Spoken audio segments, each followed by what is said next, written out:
significantly from India because, again, many of the most important historic sites themselves are located there, right? Oftentimes, in order to be a practicing Hindu, you need to be located close to your homeland, to these holy sites, in order to technically kind of follow the rules of worship. Okay?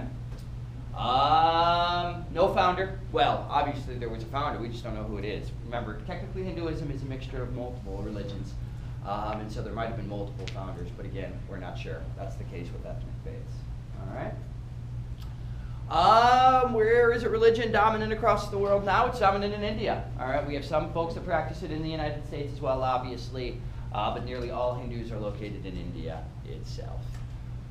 Branches, none. Alrighty, and obviously it is considered to be an ethnic faith. Again, almost all the holy sites are located in India itself. Remember, there are some local, there are some regional, and then there are national holy sites for Hinduism. So really depending on where you live in that country, particular gods, alrighty, particular deities, because remember, Hinduism is polytheistic, right? Particular gods might be worshipped by you or your people or your region of the country. Okay. Religious structure, shrines, remember. A lot of people have shrines inside their own homes. There might be small shrines that are run by a caretaker in a village or a town. But remember, you don't see the big, giant, dominant buildings, alrighty, because that's not what Hindu's about. It's more of an individual faith. Asians generally don't believe in communal worship, alrighty. They believe in worship on an individual level, an individual scale. They will convert their homes a lot of times, or a room in their home, or a wall in their home to a shrine. To a particular god or particular deity in the faith. Okay? Cosmogony. They do have cosmogony. Alrighty, it's essentially the three major gods kind of came together. They kind of, to be honest with you, had disputes. They fought with one another, and the earth was created as a result. Alrighty. Unique religious practices or customs. With Hinduism, obviously the caste system you need to remember, right? Where you are born into a particular social class, and depending on that, you are kind of set for life in that particular group. Remember, they do believe in reincarnation. The goal, obviously, is to reach that Brahma status, the top caste, right? So that you can achieve the afterlife, sometimes called nirvana. Alrighty. In the Hindu religion. All right. Disposal of the dead, cremation. Alrighty, with Hinduism. Religious authority. I mean, it's not very hierarchical. Alrighty, it's kind of considered an autonomous faith. All right, what we mean there is remember how different locations, different regions of the country might venerate their own gods or deities.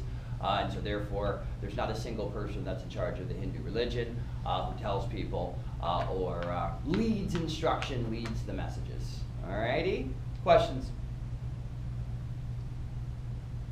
All right, let's go to Buddhism. Alrighty. Buddhism originated in northern India as well. Alrighty, however, it is not really practiced much there anymore. It diffused through India and then eventually throughout South and East and Southeast Asia.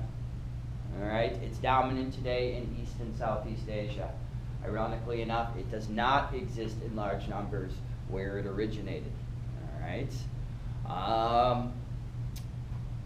Why it diffused outward? It diffused outward because of trade, because of commerce. Remember, merchants from India, who themselves were Buddhists, brought the faith with them and slowly spread it throughout Southeast Asia and eventually East Asia as they traded with the countries on their way to China. Alrighty. What ended up happening is it was very popular with Asian faiths, again, because it blended well with their other religions that they were already practicing, so it allowed them to technically be worshippers of multiple faiths. Its founder and the story behind its founding. Remember, the founder is Siddhartha Gautama. Alrighty, he was a very wealthy man. Alrighty, he basically gave up all of that wealth, all of that privilege. He lived a poverty-stricken life, trying to kind of find what he considered to be the meaning of life, the purpose of life. All right. Remember, that Buddhists believe in a 7-step path, right, to achieving the afterlife. They too believe in reincarnation. Alrighty. However, they don't have any sort of caste system. They basically believe your deeds on Earth, right, will result in you being reincarnated either at a higher level, making it even to heaven, or else being reincarnated in a worse off state, alrighty, the next time you come around, alrighty, a worse status the next time you come around. Anyways, they too believe in reincarnation as well, alright.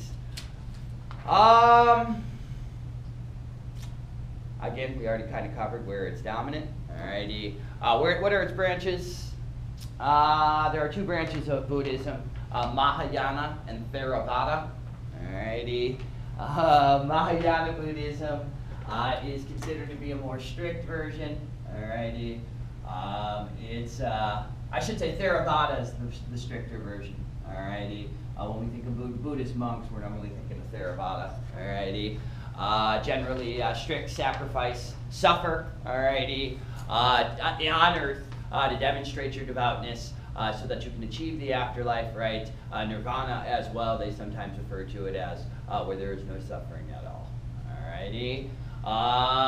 Again, that focuses more on sacrifice, on suffering. When we think of Buddhist monks taking vows of silence, those are Theravada Buddhists. Alrighty.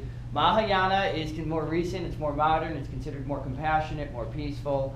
It's really just about trying to do as much good on earth as you can and having positive spirit, having peace of mind. Alrighty, I'll be honest with you folks who use yoga, which is popular in Hinduism and also Buddhism. The yoga folks are usually the Mahayanas. Alrighty, spiritual and physical peace and well-being. Alright, questions? Okay, very good. Holy sites usually obviously corresponded to important events in Buddha's life, all right, in Siddhartha Gautama's life. By the way, he took the name Buddha, obviously, later in life. Religious structures, again, shrines, temples, small, all right, narrow, usually taller, made out of stone in India, a lot of times, stone or rock in India, but in Asia, usually obviously made out of wood, usually more ornate, usually more decorated.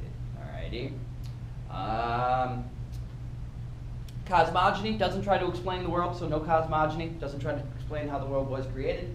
It's all about balance in life. Remember, again, I mentioned to you, there are 7 steps to the path of enlightenment, right? And it's like peace of mind, peace of body, alrighty. Honesty, effort, if you remember, compassion. Alrighty, so they're kind of vague, they're kind of general, right? Unlike some of these other faiths where you specifically have to conduct certain routines, rituals in order to demonstrate your faith. Alright. Relics or holy symbols? Well, I think Buddha is a lot of times what we associate, right, with Buddhism itself. Alrighty. Generally no holy symbols, and again, the relics oftentimes are body parts of Buddha, although it's not like people are going to carry that around with them. Alrighty. Disposal of the dead, usually cremation as well. Alrighty, although there are some Buddhists who practice, if you remember, the exposure, right, where they'll leave the folks out in the environment and allow them to go out that way, I guess you could say. Alright. Religious authority, very autonomous, not hierarchical at all.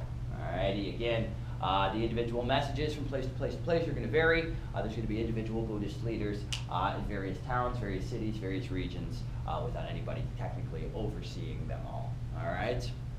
Questions? All right. Let's go to Christianity. All right. Obviously, Christianity developed in the Middle East, right, in Bethlehem and in Jerusalem, which are both in present-day Israel. All right. It diffused throughout the Roman Empire. Eventually into Europe and North Africa. Why did it diffuse? It diffused because of Christian missionaries. Alrighty, originally the apostles, the folks that were really inspired by Jesus, and then their descendants. Alrighty, are going to spread this faith all over where the Roman Empire existed. Right? Remember, they followed Roman roads, they followed Roman trade routes, they individually converted individuals, townspeople, until the huge breakthrough happened in the 300 ADs, and that, of course, is when Constantine, the Roman emperor, converted to Christianity and encouraged the rest of the Roman Empire to do the same. Alrighty, so it's missionaries here, alrighty, that followed the roads, the trade routes of the Roman Empire. Okay. Obviously, it then spread afterwards to North and South America as well. That had to do a lot with colonization. Right, as Europeans colonized the rest of the world, they brought their faith with them, and they imposed those faiths on the locals in those areas. All right. Christianity also dominated in parts of Africa, also dominant in Australia, of course, right? Because Australia used to be a possession of England. Right? Its founder, of course, Jesus Christ. The story behind its founding, remember, Jesus was born a Jew, all right, but believed, obviously, that he was the Messiah, he was the prophet. Remember, the Christian faiths, Judaism and the Christian faith believe that the Messiah, that the prophet, that the Son of God will come down. Alrighty, Jews believe that hasn't happened yet. Christians believed, obviously, Jesus was that Messiah. He was that prophet. Okay. Of course, we know what happens to him. He is killed by the Romans in 33 AD. They viewed him as a threat. They viewed him as a challenge to their authority. And then these apostles, these missionaries, who believed him, basically kept the candle going. I guess you could say they kept the religion going during these tough times until the big breakthrough with the Roman Empire, the Roman Emperor converting happened. Okay? I think we know where it's dominant around the world. Again, I'd ask you to refer back to the world map if you are not sure. What are the branches and how were they formed? The branches obviously are Orthodox Christianity, Catholicism, and Protestantism. Originally, every Christian was a Catholic.